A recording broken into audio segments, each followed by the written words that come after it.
please join me in welcoming the Honorable Dan Patrick. How are you? Nice to see you. How you doing? Good for you. Come on, sit. Good morning, Governor. Good morning. I just thought I should have that press conference so you wouldn't have to ask me that same question. Oh, I'm going to ask anyway. You keep answering a question no one's asking, but we're going to get to that later, actually. Let me ask you a question I am asking. Pretty crappy revenue estimate, huh? It's not surprising, and actually, considering where oil has been for the last almost 18 months, our sales tax has held up fairly well. I mean, we're down 3 or 4%, and we're going to have to address that issue. But what's happening with our budget, folks, is that I want all of you in business or watching online to think about this. Even for the Tribune, if I told you to tell me what your revenues are going to be in 2019 or 2018, starting in September and going 2.5 years forward, the reality is if you could come in with 1% close, you'd be good. Yep. But when you have a budget as large as ours, if you're off 3 or 4%, which is not the controller's fault, I mean, he's got to do the best he can to estimate. Of course, you could budget every every year. You're off 3 or 4 billion. I'm just saying, if you're off at 3 or 4%. You could budget every year. I mean, you could change the procedure. It's kind of amazing that in an economy this large, 10th largest in the world, we budget every 2 years and expect that we're going to be able to predict accurately that far out. Yeah, you wouldn't do that as a business. It's difficult. We've been able to manage it so far, and it is difficult. And so what I now look at is a 4-year budget, and I've talked about this in a number of speeches, that if oil is here, for example, I think his numbers this time were 47, 55, and 59 on oil. Yep. Well, if it's higher than that, next session we're going to come in, like we did last session, with a lot of surplus. Bunch of money left over, right. And at the same time, if oil is at a high level, no controller is going to bring it down to here unless there's some mitigating factors to suggest that. So when you do a 2-year budget, we all have to realize that we're going to be behind the curve, the uptick, and behind the downturn. It's not Susan Combs' fault, but if you think that the budget we inherited when Abbott and I came in 15, we had roughly $7 billion coming into the session. Right. Because there was no way she could predict $100 oil. Right, but the importance, Governor... I'm concerned, but I'm not worried on the long term. The Combs example is interesting because you talk to people after that session and they say, well, if we had only known back before all this what we actually were going to have available to us, we might not have cut public education the way we did. It's possible. If you go back to 2011, I don't think the downturn was as much as indicated. Yeah. But one of the things that Greg Abbott and I did last session, which was very smart, and that was we held back $6 billion. Around March of 2015, we looked at the budget, we looked at oil, and we said, we're not so sure it's going to be 65. And so it was very unusual, probably unprecedented, that we held back that much money from GR. And people chewed on you because at the end of the session they said, you've got money left over. We were not getting everything that we thought we were going to get. Why did you leave money on the table? From both parties they said that. Right. And Democrats more than Republicans, maybe. But even some Republicans wanted a project or two. I mean, there were some things that I wanted to do, but we were disciplined. And I was with Senator John Whitmire at a meeting, and he said, I disagreed with Dan at the time, but looking back, it was the right decision. Yeah. Because had we spent that $6 billion, we would now be another $4.5 billion short because we have about $1.5 billion. So let's talk about where you actually end up. So different people have characterized the byproduct of the revenue estimate differently. I heard Representative Drew Darby, may be chair of appropriations, we don't know yet, but somebody who knows the budget very well, say the other day that he thought we were as much as $6 billion off of what we spent just to kind of keep everything consistent with the last budget, that we may be as much as $6 billion in the hole. Is that how you're looking at it? Depending on whether you want to look at all funds, just state revenue, depending on how you want to look, and the increase in Medicaid, you could make a case for somewhere between 4 and 6 billion. Right.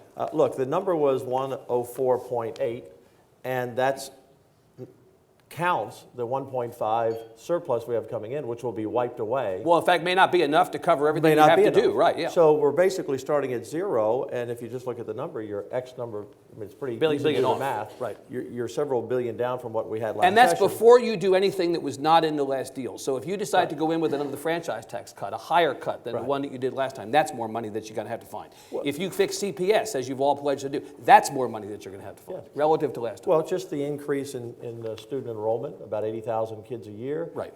If you project the shortfall that we have now in Medicaid spending, let's just call it $1.5 billion today for round numbers. Right. If you project that out, if that's the same number, if you add nothing to it and it doesn't grow any further, that's another $3 billion. So yeah, but we'll get there. And the suspense.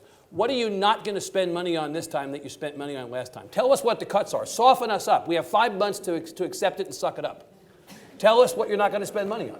That's the senator's decision and the legislature's decision over the next 5 months. No lieutenant governor has had as much of a perspective on matters like this as you have. Come on, you have a perspective on this. You absolutely have a point of view about what we should not be spending on. Tell us. Well, here's the point of view.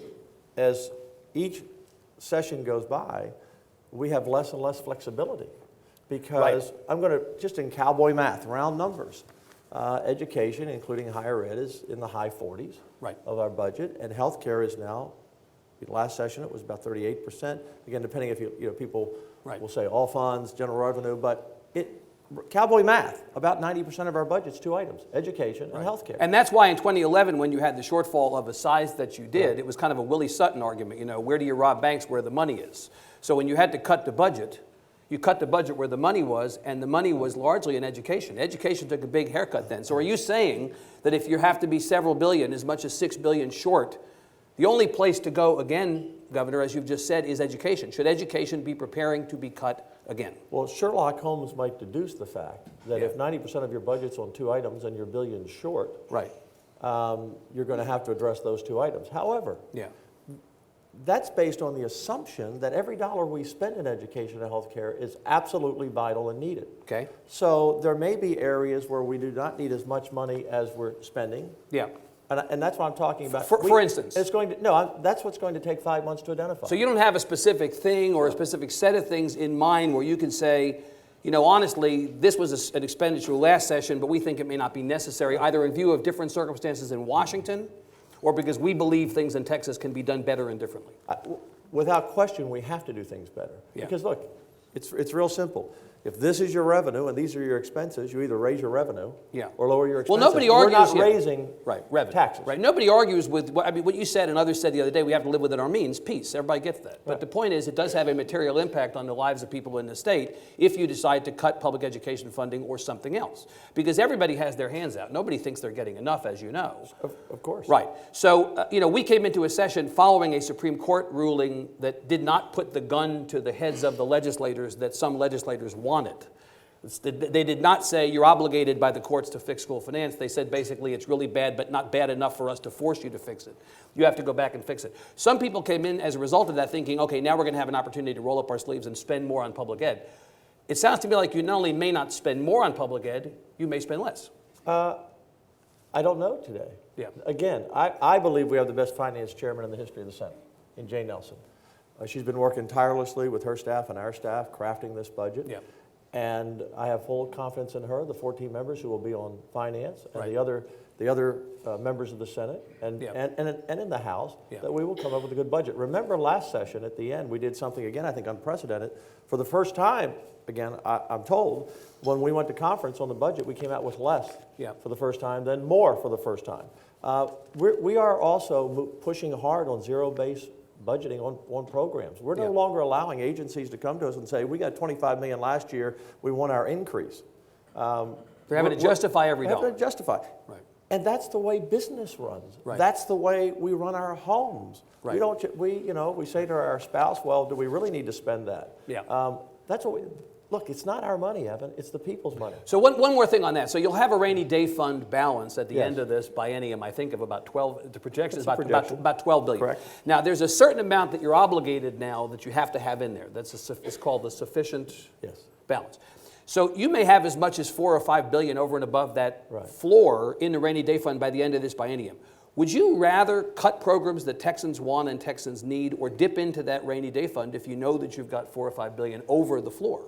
Last session, as Lieutenant Governor, I made the decision to be disciplined on our spending. It is not a good idea, and not something I would support, to spend the rainy day fund on ongoing expenses. On anything. If you have You'd rather cut education and dip into the rainy day fund if there's enough money to do it. If you start spending money on your ongoing programs, then what do you do 4 and 6 and 8 years when the rainy day fund is down here and now you've built these programs up? You have to live within your means. Now, if there's, we've spent money on transportation, we spent money on the water bank. We have an issue, for example, with our state hospitals, a one-time expense. I think, I'm only speaking for myself, not 31 senators, but for myself, I think it's bad policy to spend money on ongoing programs out of your You're not savings account. foreclosing on it, but you're not giving anybody any hope that this is going to happen. I think it's bad policy. Okay. What about the federal piece of this? I alluded to this. So, there's a lot of discussion in the last couple of months since Trump got elected that both on health care, where there's going to be a repeal and a replace at some point sooner or later, and on border security, where finally your guys are in charge, not the other guys, and so you think now, well, the federal government should be taking responsibility for this. They're all of our guys, by the way. They're all of our guys. Doesn't always seem that way, Governor. Well, you know what? I was asked this question, Evan, at the Houston Chamber a week before the election. What if Hillary won? I didn't think she would, but what if she did? And I said, I will pray for her when she wins, because it's important for our president to be supported by all the people, because the success or failure of a president impacts all of us. So, but the difference is that she didn't win, he won. He won. And so because he won, it is said that people who are concerned about border security and border security spending specifically now have a friend in the White House. Absolutely. So can we stop spending the money that we spent last session? We did $800 million on border security. There was some discussion of DPS asking for perhaps as much as $1.2 billion this time. Yeah. And can we stop spending as much on health care as a result of changes that will happen in Washington, or will that not affect this biennium's budget? Well, I'm proud that the Texas Senate Yeah. is pretty lightning quick now. We moved our legislation early last time. Yeah. We can make a decision. We have very smart people. I think the best chamber in the country. But Washington does not move lightning quick. And even if Trump follows up on everything he's talked about, whether it's block grants back to the states on health care funding, education funding, secures the border, it's not going to happen before we leave. I mean, the final process probably won't be finished. So we have to operate as if not, and hopefully, if all of those things happen, then that helps us in the second year of our budget. But anybody hoping that Trump is going to get you guys off the hook on the shortfall, either on health care or on border security in part, that's not going to happen. No, let's be very clear, because I'm not by you, maybe some people at the Tribune, but not by you. I don't want to be misquoted. I think he will follow through. However, we can't plan on that happening in the next 139 You're not going to budget as if it is happening. Correct. I'm not. You're not. Okay. The senators write the budget. Right. But you know that they're not going to cross you. If look, we work you have a together strongly pretty well. articulated position. Governor, you have a strongly articulated position on this budget. They're not going to not listen. Yeah, but I listen to them too, Evan. Yeah. It's a collaborative effort. All right. Let me ask you about school choice. We talked about school choice before the Greater Houston Partnership, you and I did before the election. And we were talking actually first about school finance and whether a school finance fix was forthcoming. And if you recall, you had been in Midland a couple of days earlier and it had been reported that you had said, I think fixing school finance is too hard during a regular session and that we ought to turf it to a special session, a called special session with one issue, fixing school finance. And you said, well, I really didn't say that. I do think this is complicated. But anyway, I don't know that I want to fix school finance during even a regular session unless we deal with school choice. I think those things are related. Any school finance fix has to include some kind of education reform. And I said to you, are you suggesting no one without the other? That if we don't have school choice, we're not going to have any fix on school finance? And you said, yes, no one without the other. So are you still there on that? Sure. I don't think you can have both, quite frankly. You don't think you can have both? I don't think you can. I don't think you can have one without the other. Well, I think they are linked together. They're linked. But it's not just school choice. It's the entire package of 6 million kids and 350,000 teachers and 8,500 campuses and 1,200 school districts. Yeah. And that's why I say it's difficult to do in a session. Now, can we begin the process? And by the way, if someone has the answer out there, we all want to hear it. We all want to hear it. Yeah. But some of the people, in the private sector who say, yes, you can do that right now, don't understand the issues as much as I see my fellow education chair, Florence Shapiro, and I and the members of the legislature understand when you're trying to bring in every school district and there's going to be a lot of voices. It just takes time to hear their voice is what I'm saying. Yeah. Now, I've talked with Larry Taylor, who's doing a fabulous job as our education chair. Will he be chair again? I'll announce that. thought I would just stick that in there and you would just answer because you weren't expecting it. I'm always ready for you. I'm always ready for you. You're quick. So you talked to Larry Taylor. So I talked to Larry Taylor, and by the way, we'll make those decisions in a lightning quick fashion as we did last session. Last time you announced chairs at the end of next week. This time 2 years ago. End of the second week. We will move quickly. There are a few more senators I want to talk to and hear what they're interested in. Okay. I have not reached it. So you talked to Taylor. And I think he has a great idea. He's going to have a hearing and invite people from the education sector, people who have studied these issues, and bring forth ideas to us and let us see these ideas. On finance or on choice? No, on education. Generally. Of how we can address the school finance system. Some people think it's a snap of the fingers and an easy decision, and it's not. But I agree, we have to address that issue. I agree with the speaker on this issue. And if we could get there this session, I'm all in. But I haven't seen the plan yet from anyone. Right. We're working on some things, but. Right. But to come back to this question of the linkage, Governor, what I'm asking really is, are you going to, I mean this phrase not in a literal, take me seriously but not literally, like the guy you supported for president, okay? Are you holding hostages this session? Are you going to hold school finance hostage to school choice? That's an ugly word. Hostage. Well, I advertised it would be ugly. I mean, I'm trying to understand the specifics of the relationship between the two issues. Because again, you said to me, no one without the other. I want people's expectations to be set properly. I don't hold hostages. It's not the way I operate. Yeah. So no. But let me clarify this. On school choice, we can move forward on that, and should move forward. The Senate did last session on a program to begin walking down the road. You always like to break some news. Let me give you some news today. Okay, a little bit of news. Our A through F system is not going away, so I can save the education community money from paying their lobbyists to come here and try. So I don't have to ask you that question later. A through F is going to stick around? Right. A through F is going to be here. Look. Anybody outside the Capitol like it? Boy, the schools that got A's and B's like it. I haven't heard them saying. That's not a very long list, is it? Well, maybe that means we should have school choice. It's not a long list. But since you brought up A through F, let me just ask: is it a binary choice? Isn't it possible that the schools are not doing a good job and the rating system stinks? Isn't it possible that they're both bad? I do think, and the reason we had this preliminary grade last Friday is to look at the system and get feedback from the schools on how we can tweak it. But anyone who thinks in the education community that system is going away. Not going away. Look, the parents get it.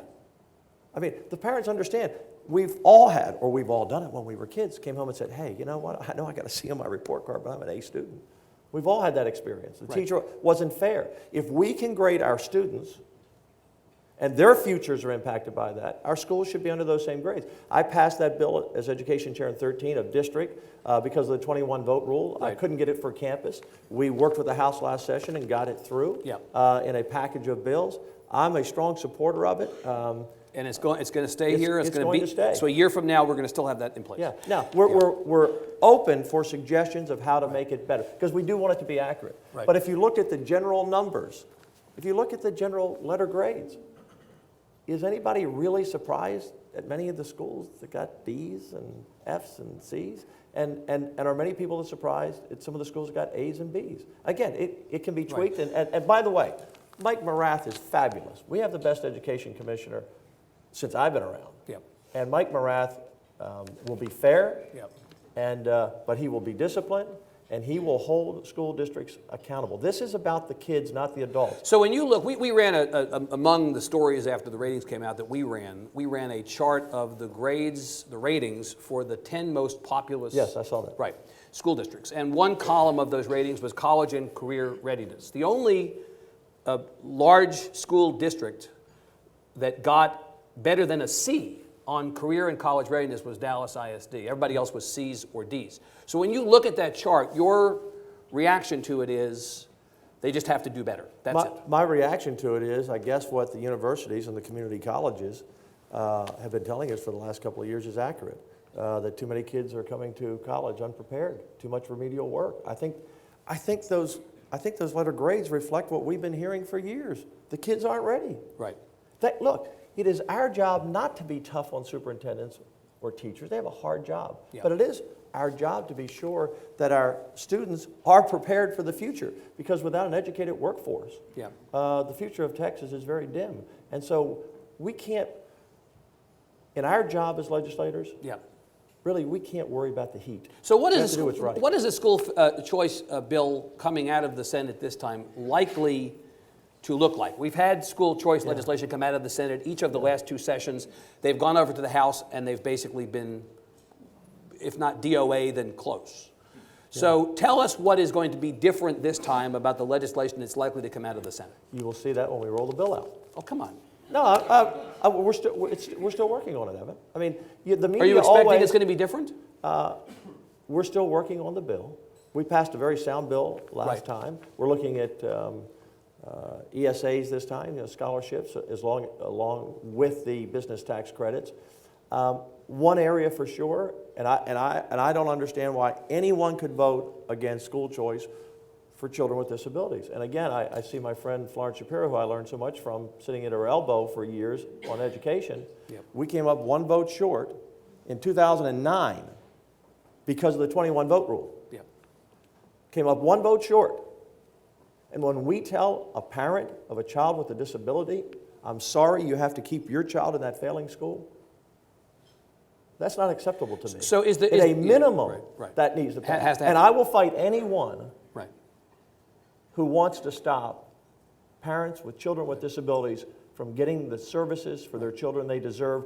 And by the way, many of our public schools do a great job with children with disabilities, but many do not. So, you know, the principle at work here, which you, in fact, when you unrolled your, or unpacked your legislative priorities before the session, the 10 and the 10 and the 5, the principle you articulated, I think, is one that a lot of people in the state, whether they're with you or not politically, agree with, that parents should be able to send their kid to a school that works. Right. Absolutely. The question, of course, as you know, is not the principle, it's the funding mechanism. It's the question of whether tax dollars are going to migrate out of the public education system, and will there be accountability measures that will follow those dollars out. My question is, that has been a sticking point on the House side, at least, I believe, over the last 2 sessions. Are you going to craft a bill whose changes will reflect an attempt to ameliorate some of those concerns on the House, or you do your Senate bill, and if the House reacts to it favorably, great, and if not, great? Are you negotiating, basically, as you write this bill? No, you know, my focus is on passing the best bill we can pass with the most support out of the Senate. Last session, we passed over 1,200 and some bills, and even with the 19-vote rule change, less than 30 passed on straight party lines. Our Democrats were professional last session. Yeah. They worked very well. Right. We worked together as a team. My goal is to get the best bill out of the Senate. I don't really focus too much on how the House is going to receive it. I don't think the House worries too much about how we're going to receive it. No, but you understand, your problem is not Senate Democrats, your problem is House Republicans. I'm not asking you about how things work in the Senate. I'm asking you if you have a problem in the House on this issue, or for that matter, other issues. Let's just go there. Do you have a problem with the House? Do you have a problem with the Speaker on this bill, or other priorities of the Senate that you worry get sent across the way and go no place? My focus is to pass our bill out of the Senate, and then the House will do what they do, and hopefully they'll take it up. They'll either send our bill back as written or send it back with changes, and we'll go to conference. That's what we do on everything. You any more optimistic? I can count to 76. If I can't count past 76, forgive me, but I can count to 76. And everybody I talk to, Republicans and Democrats in the House, go, I don't think there are 76 votes for school choice legislation this time any more than there have been previously. Let's bring it to the floor and see. But it has to get out of committee first. Well, you need a committee that will be open to school reform. Whose responsibility is it that it get on the floor? The entire membership of the House. Look, there are bills that get to the Senate floor that I might not be in favor of, but the senators convince me. Give it an up or down vote. Yeah. This is an important issue. And by the way, this is an issue that's supported by Democrats, Republicans, the Hispanic community, the African American community. Look, Abbott and I didn't win the election by 20 points because we were on the wrong side of the issues, Evan. No, you won because the Democratic Party is so weak. No, with all due respect, I think there are some very talented people in the Democratic Party. Yeah. But this state and its voters support school choice. You think it was an affirmative vote on this issue and another issue? On this issue, securing the border, lowering taxes, it's about issues. being pro-family, right, pro-business. Right. pro-life, all of those issues. Yeah, You mentioned taxes. I saw trust me, it's not me, it was the issues. People vote on people on the issues. On the issues. So I saw Betancourt walk in, which reminds me, I want to ask you about taxes. So the last time you went through this 2-year exercise, you did about $4 billion, a little bit less than $4 billion in tax relief. Yes. Franchise tax, property tax relief, ultimately engineered out of the capital, although that's not necessarily a state issue. So John Otto, who is the outgoing chair of appropriations in the House, no longer in the House as of yesterday, said just a month ago to me before a group in Austin that he was concerned that the budget might be so tight this time that you may not be able to afford additional tax relief in this session, given the fact of what we've just talked about earlier. Are you planning on coming back to the well on tax cuts this session for sure? Well, like I said a little before, some things are pretty obvious. You don't have as much money to work with this session. You have to meet the needs of our constituents and the people of Texas, and we will address that issue as we go along. We have a long way to go. Is the franchise tax a priority for you more so than, say, some spending programs? If it's posed as a choice between another 25% cut, say, in the franchise tax or money for public education, whatever else, are you inclined to go the tax cut route because I know you strongly believe in that? You put that in the interim charges, you made it a priority. Is that a certainty, or are you saying that there may be a possibility of not having a tax cut? We'll make those decisions as we go. Obviously, if there is a franchise tax cut, and I think it's important to continue to chip away at it so that we eliminate it. Look, the whole purpose sounds like you're hedging a little bit on this. I normally hear a confident answer on tax cuts from you, I was going to give you a solid answer. It would be obviously far less than $2.5 billion. But the object is to get rid of it, to grow our business, to create jobs. That's the key. We have another 15 million people coming here in the next 25 years. Yeah. We have to be a job creator, and part of that is our tax policy and our regulatory policy. But we're smart. We're smart about how we do the budget. So we've gone from the possibility of getting rid of it completely in one fell swoop, which I don't think anybody really believed would happen this session, to a phased out, that was your phrase, phase out in the interim charges. But now it's possible that it might even be a smaller cut or no cut, as opposed to what people were just thinking a couple of weeks ago. Right. I think I answered that question. Yeah, you did. Well, I'm surprised. You think you just made a little bit of news again. So speaking of the business community, I hope the Tribune gets it right. And the news is... Any evidence that we don't get it right, I'm sure I'll hear from you or your many people. Well, we may talk about that before we leave. My point is that our goal is to chip away at it each session, and how much we can chip away at that depends on the revenues we have. So speaking of the business community, let's end the charade here that we're not here to talk about SB 6. Let's just talk about SB 6. One of my 25 priorities. Number 6, it has a low bill number, but I noticed that actually property tax relief had a lower bill number even than Number 2. Than Privacy Act. So are you saying, am I to take those bill numbers as a rank order of your priorities? No, come on, don't be. Well, I'm serious. I mean, I'm asking. You could have made it any bill number. Some of it just depends on how we group bills and the progress we made on certain bills when we roll those out. So that's let me say this, and this is where the media is been off the track. Well, this is the number one priority. It's very important, but all of my top 25 are all important. They're all important. Otherwise, they wouldn't be. And secondly, these aren't my bills necessarily. Remember, senators bring me ideas. Some of these are my ideas. But I would say, Evan, and I'd have to go back and look at all 25, but I think all 25 of the bills we've released so far as priorities are supported by Republicans and Democrats. And if not Democrats, overwhelmingly Tell me a Senate Democrat who has indicated to you that he or she supports the Texas Privacy Act. I don't talk about private conversations with senators. But you're willing to say to me without... No, I'm talking about the people. I'm talking about the voters. Oh, you mean voters? I'm talking about voters. Let me be very clear. Find a bill on that list that is not supported by the people of Texas. Right. And that's why, look, I run statewide. That's my job to represent the views of the people of Texas and what they want us to do. People who voted for you and people who didn't. Absolutely. Right.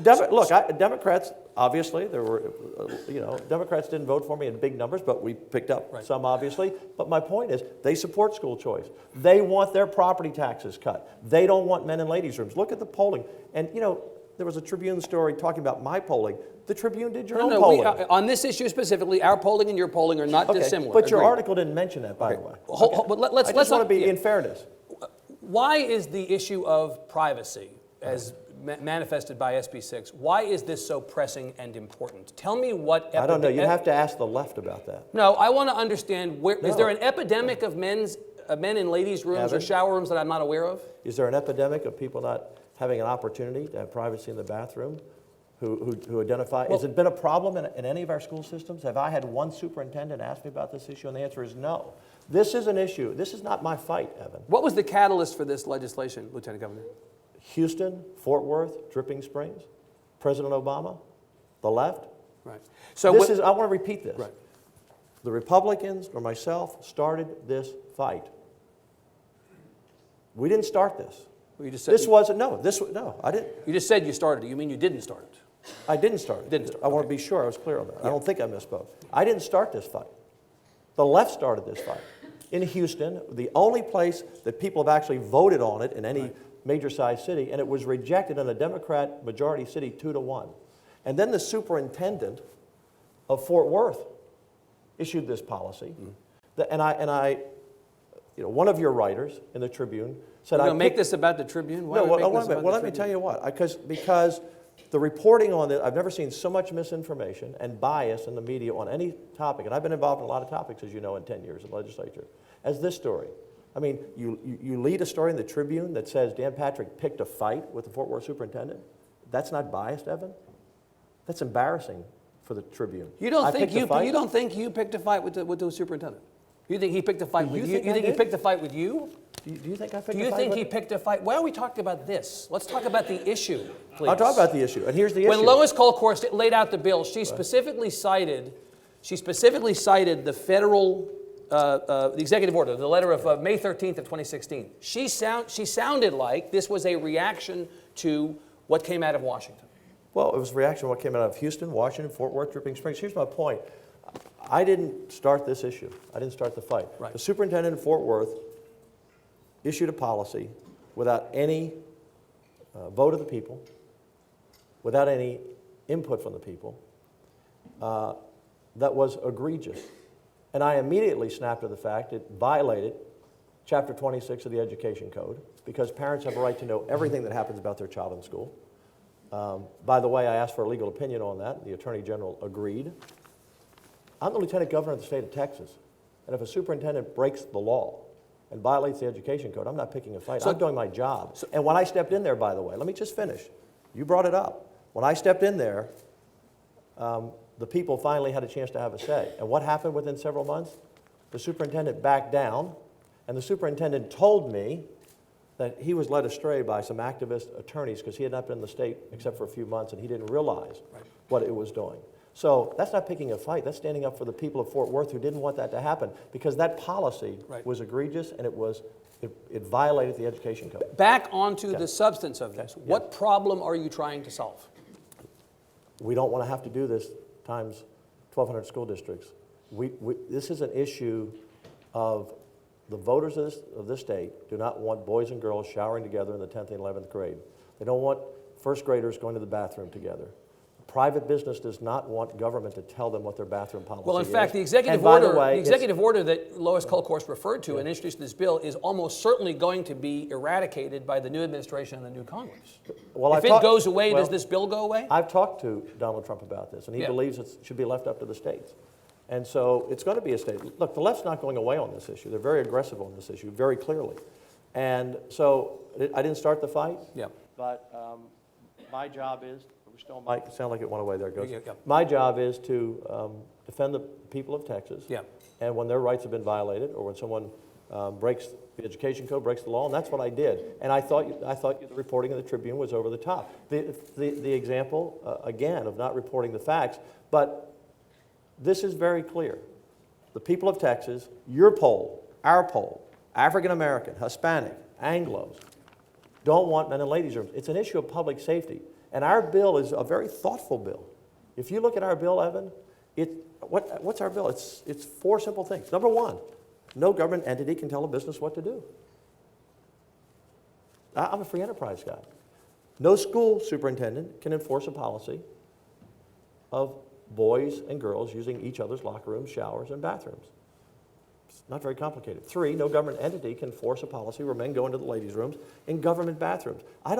No woman, wants to go into a rest stop on the side of the road or into the courthouse or the library and confront that.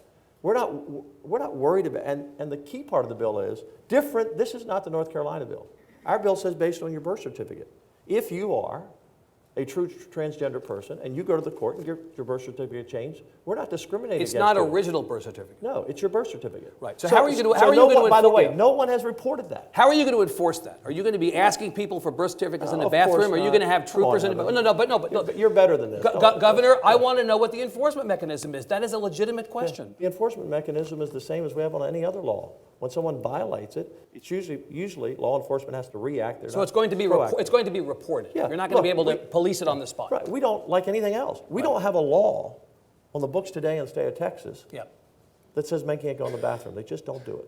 Right. So you have said this is about predators, this is about men and women's bathrooms. And by the way, we're ratcheting up the law, increasing one penalty level that will, any crime committed in a bathroom, and that protects transgender people as well as anybody else. So to that point, you say this is about men and women's bathrooms, and when we or others in the press report it, the LGBTQ community says he actually means to discriminate, whether directly or indirectly. Well, this is not about men and women's bathrooms. They're not telling the truth. And I understand when the New York Times calls you an idiot or calls you that you discriminate, that's gas in your tank when the New York Times editorial page attacks you. I know that's good for you. But I'm talking about people you represent in the state who say he says this is about men and women's bathrooms, but in fact he means to directly or indirectly discriminate. They say you're a homophobe. Respond to that. Well, they're just lying. You have no intention to discriminate against anybody. Our bill doesn't do that. And by the way, that's not who I am as a person. You can be, look, why is it that you want to have this simple, basic bill that says men should stay out of ladies' rooms and teenagers shouldn't be showering together, and somehow you're anti-someone? Because people say that the effect of it, whether the intent or not is to discriminate, that the effect will be to discriminate. Well, but our bill doesn't do that. Read it. Those people haven't read it, and the media hasn't reported that. The reporting on this bill has been, let's just say, a heavy bias. The only people in your poll and my poll who support this bill are Anglo-liberals, and a lot of them... Who oppose it. I'm sorry. The only people who oppose this bill in your poll and my poll are Anglo-liberals, and many of them work in the media. And I'm not looking at you. No, it's okay. I'm gonna just let that hang for a little bit. Give that a little hang time. Look, so the business. By the way, I think everybody in America pretty much accepts that's where print media is. So the Houston Hero Ordinance was a vote of the people of a community 2-1, and you all talked about that as a motivation for the legislation you've put forward. No, to be honest with you, Evan, I thought that was the end of it. Right. I had not planned. But you respect the will of those voters in the local community. Of course. So why do you respect the will of those voters but didn't respect the will of the voters of Denton County who voted by a similar margin to ban fracking? Or you didn't respect or seem not to respect the voters of Travis County who had a say on rideshare? I'm trying to understand where we come down on the local control question. Different issues can draw a different response, but we created the cities, we created the school district, the legislature did. Yeah. So we do have authority on some issues to come in with a state voice. And by the way, that will be decided by the members of the Senate and the legislature, not by me alone. So there's not necessarily a consistent perspective of this legislature as it relates to local determination or local control. It's issue by issue. It is issue by issue. Right. The business community, as you know, has raised its hand and said, wait a minute. There's potentially as much as $8.5 billion at risk. There's potentially a couple 100,000 jobs at risk. Bogus. Why is it bogus? I thought you liked the business community. Well, I do like the business community, and why is it bogus? And the business community likes me. Has the Tribune run down those numbers? Have you verified anything in that report? How would we verify those? Wait a minute. You run down our numbers all the time. Hold on. What's being alleged here is that there's going to be lost revenue, and it hasn't happened yet. But what's being suggested by the business community is convention business, tourism business, the inability to recruit businesses, the inability specifically to recruit millennial employees. Sure. They point to North Carolina, where one study suggested it may be as much as a $5 billion economic impact. But they've also quantified at least $400 million in lost income lost economic benefit so far. Are you not concerned about that? No, I'm not concerned. Every report on North Carolina shows that they are the second strongest economy in the country, or the second best place to do business, the second best place where executives want to move their companies to. It's having no effect. You think it's having absolutely no effect? Did Bruce Springsteen cancel a concert? Okay, so the Muppets, showed up at the arena instead and filled the date. Yeah. I can't speak to that. And by the way, how much business did Target lose when they initiated the policy? Yeah. There's always going to be a cause and effect no matter what you do. They said the same things, Evan, in Houston. And I think in 3 weeks, hopefully the Cowboys and the Texans are kicking off in the Super Bowl. That wasn't canceled. Okay? I don't know of any You are a positive person, I will say. I am a positive person.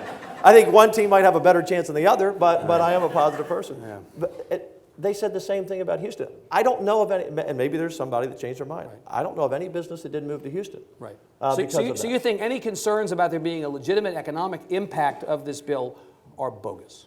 Yes, and let's just say that there is some economic concern because I don't think some who are against this bill realize the economic impact of our community if we go the way of many other states. And if you look at the states, look at the Texas Value Report, the states that have common sense, common decency, public safety initiatives to keep men out of ladies' rooms, right, have the strongest economies in the country, and those who don't are the opposite of the spectrum. So I think it's very clear evidence if you have these policies, your state really suffers. But the point here is that let's say there is some economic impact.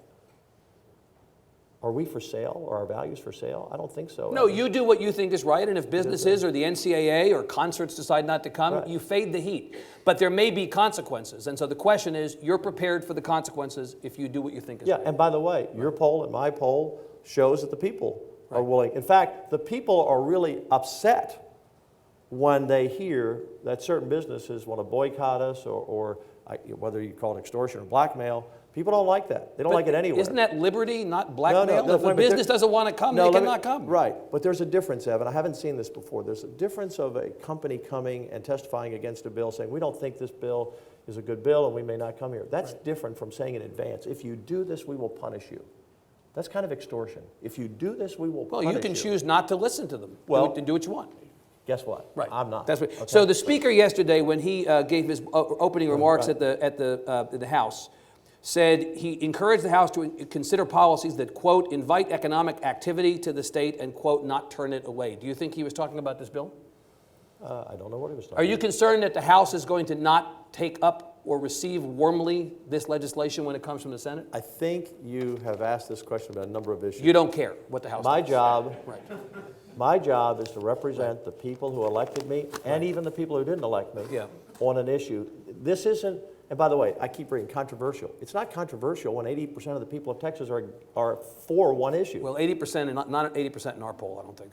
Well, okay, 70%. But it depends on the question. 80% in schools, 70%. Right. But you have the votes. When it's 70 to 80%, I don't think that's controversial. You have the votes in the Senate for this bill, yes or no? We will find out when we bring it to the floor. But if you were confident that you had the votes, would you tell me? I'm always confident. Right.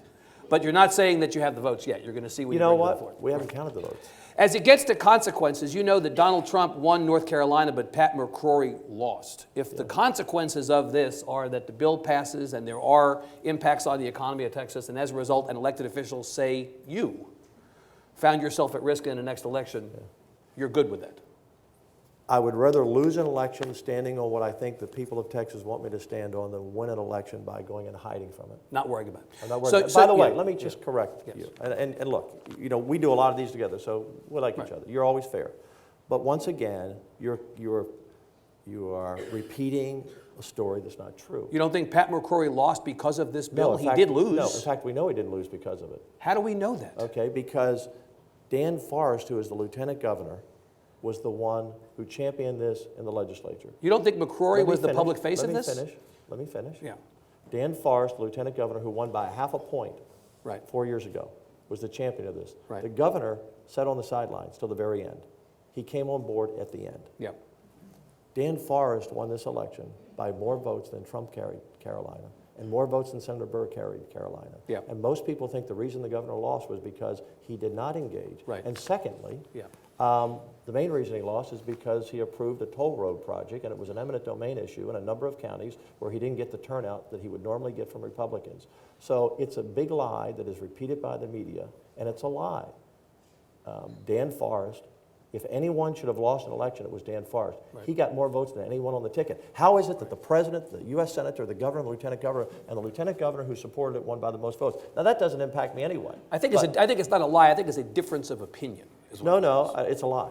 He didn't lose it because of that. Well, I don't know how many of the North Carolina voters you've talked to. I can tell you I talked to none. I think it's a difference of opinion, but that's. I've talked with the legislature over there extensively. And they've assured you that that's why he lost. Toll road. That and many issues. Right. So you announced earlier this week that you're running for re-election in 2018. Yes.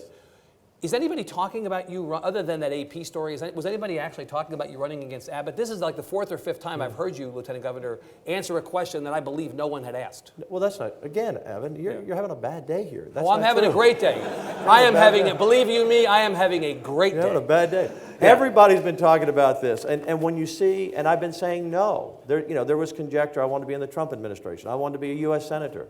Yeah. I like being Lieutenant Governor. It's a great position. Greg Abbott is my friend. He's my conservative ally. We work well together. We agree on, I always say we agree on 96% of the issues, but I can't remember the 4 we don't agree on. And I'm not running against him, but it kept coming up. And when it's on the front page of the newspapers, which it was, in many cities, right before session, yeah, it was an AP story, an AP story that was picked up. But the public out there, Evan, doesn't know an AP story from, I will stipulate that is true. So they just, they just read it and they think, oh, what's to this? And you know what? Of all the items we've talked about today, property taxes, school choice, a tight budget, my 25 priorities and everybody else's priorities, I didn't want any distractions. Normally, as I said in the press conference, you say at the end of session what you're going to do.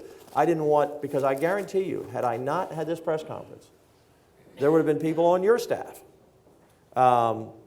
who would have said, well, Dan said this, and the governor said that. Right. Dan was forward on this, the governor wasn't. Dan wants this bill, the governor wants that bill. God, what does this mean? Are they setting themselves up? I wanted to end that And you speculation. think this takes it off the table?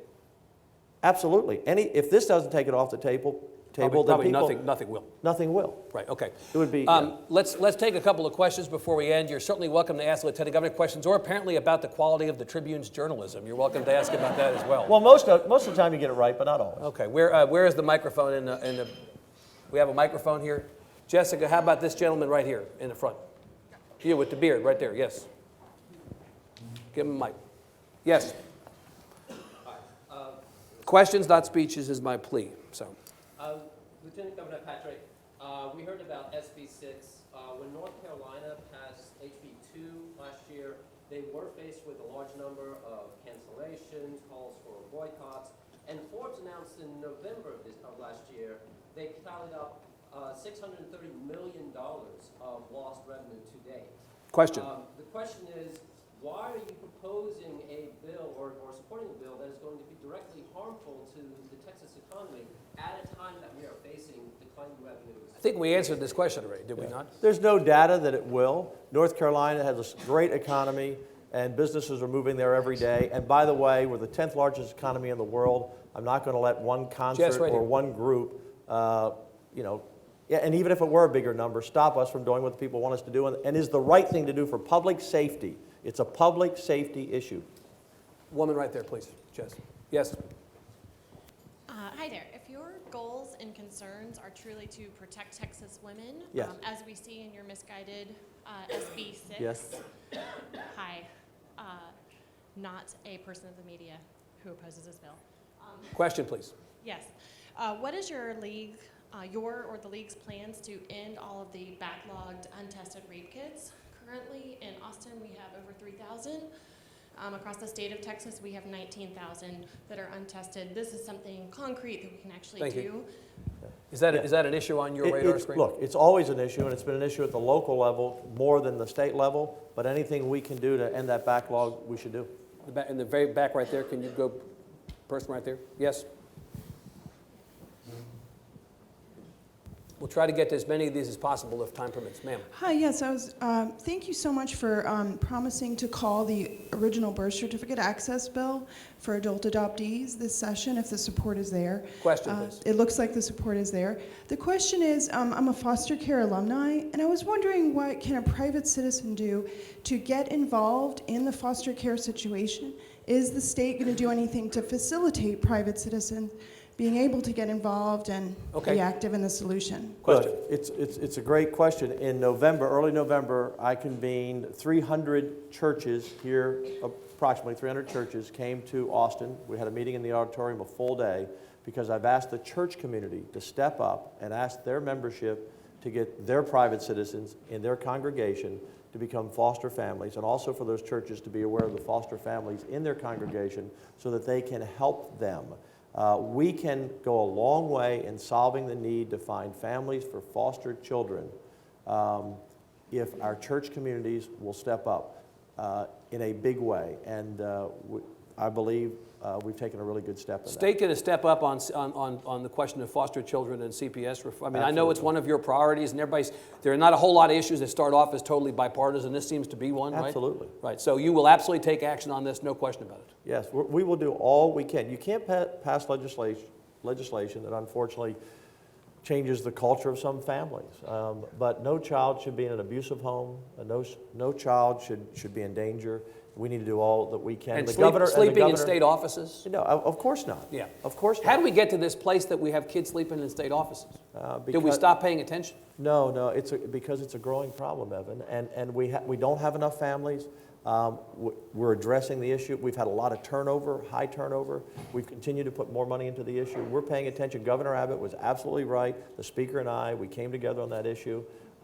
In a tight budget year, we will be sure we address that. Even if you have less money for other things, you're going to find money for that. We'll always protect the children. Hi. Ma'am. Back to SB 6. So I went ahead and printed it off to read through it so I could understand it better. Yes, ma'am. And it said that there are some exceptions. For example, if you're going in the bathroom of the opposite sex for custodial purposes, inspection, an employee or authorized volunteer, a student, parent, guardian. So rather than putting on a dress and pretending I'm a man or a woman, couldn't I just pretend I'm a custodian and go and abuse people? So perhaps this needs to be changed also. What about that? Look, we will always look at legislation. We've spent a lot of time, again, an erroneous report about an author on this bill. Senator Colcourse and I have been working on this for months.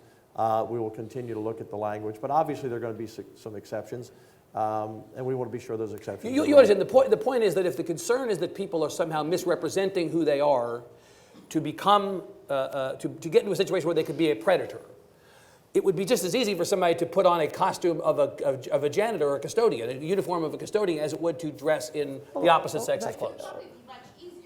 What do you think about that? Well, people can always pretend to be someone they're not to commit a crime, obviously. Right. Again, our focus is not on, this bill does not discriminate, it's about public safety. We do not want the thousands and thousands of sexual predators who pervade the internet to exploit these laws, Evan. We're trying to protect, does anyone in here who has grandchildren, have a granddaughter who's 8 or 9, want them to walk into a bathroom with a man? And by the way, everyone thinks that the only way you can go in there is dressing as a woman. No, you have to understand, these ordinances that have been passed by these cities would let any man go into any bathroom dressed like we are, or dressed like a construction worker or anyone else. This is not, they have to dress as a woman to go in there. It says any man can go into the bathroom, and that's what we're trying to stop. Will these retroactively undo the local ordinances on non-discrimination? Yes. Well, look, again, that's how our bill is different from North Carolina. They dealt with SOGI issues. Our bill does not. But Our there are a bill lot is of cities strictly in public Texas safety. that have ordinances in place like the one that the Houston voters found Right. wanting, right? So Yeah, this bill will would- this bill impact what happens in This local bill communities? will keep men out of ladies' rooms across Well, the state of Texas. will it take off the books local ordinances that might be in conflict? Not if the ordinances are, not anything beyond the bathroom aspect of this. We're not dealing into SOGI. Not anything beyond the bathroom Right, aspect of it's, this. yes. Okay, Correct. question in the back. Yes. At the risk of changing the subject, wanted to ask about Uber Lyft. I'm sorry, my voice is having problems this morning. Would you like to see Uber, the statewide preemption effort or something like it, be an emergency item from Governor Abbott? And what do you think the chances are of statewide preemption as it relates to ride sharing? I'm sure kicking Uber and Lyft out of Austin has had an economic impact on Austin. Yeah. You know, I've only taken Uber once, and it was in Austin going to my only debate with my Democrat opponent, and the driver took me the wrong way. Well, in fairness, KLRU is hard to find. Austin joke. Well, when we were going across the bridge up Congress, South Congress, I knew we were going the wrong way.